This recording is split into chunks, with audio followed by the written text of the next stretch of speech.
ధర్మతేజ్ ఇంట్లో టీడీపీ ఆత్మీయ సమావేశం జరిగింది. ఈ సమావేశానికి టీడీపీ నేతలు ప్రముఖులు హాజరయ్యారు. సమావేశంలో టీడీపీ విజయానికి కృషి చేస్తామని పరుచూరి ధర్మతేజ తెలిపారు. రాష్ట్రం అభివృద్ధి పదంలో ముందుకు సాగాలంటే చంద్రబాబు తిరిగి సీఎం కావాల్సిన అవసరం ఉందన్నారు గల్లా జయదేవ్.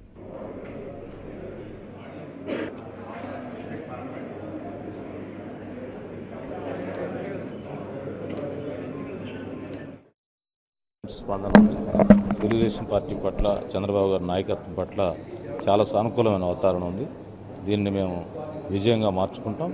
తెలుగుదేశం పార్టీ విజయం సాధించబోతాం. ప్రజల్లో బాగా స్పందన, ముఖ్యంగా మహిళల్లో, మైనారిటీల్లో, దళితుల్లో చాలా చేంజ్ వచ్చింది. ఆ వర్గాలన్నీ చంద్రబాబు గారి పట్ల చాలా సానుకూలత ఉంది.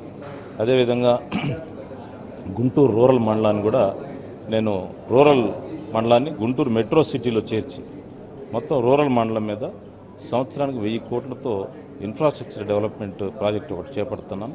దాన్ని ముఖ్యమంత్రి గారు కూడా జయదేవ్ గారు నేను విజ్ఞప్తి చేయబోతా ఉన్నా. అది చేసి రూరల్ మండలాన్ని పూర్తి స్థాయిలో డెవలప్ చేస్తాం. అదేవిధంగా కాకుమాను, పెదనందిపాడు, ప్రత్తిపాడు, ఒటిచెరుకూరు మండలాల్లో తాగునీరు, సాగునీరు సమస్యలు ఉన్నాయి. దానికి ఆల్రెడీ ప్రాజెక్ట్స్ శాంక్షన్ అయినాయి.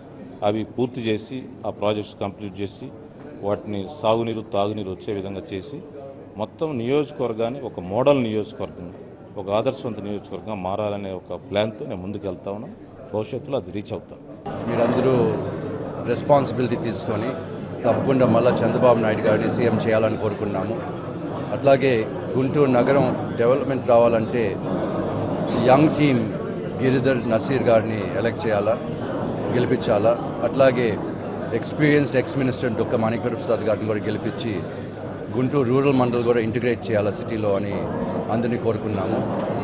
మంచి రెస్పాన్స్ ఉంది. తప్పకుండా ఈ సెంటిమెంట్ ఇంకో వారం కేరీ అయితే తప్పకుండా గెలుపు మనం మంచి మెజారిటీతో గెలుస్తామని తెలుస్తాం.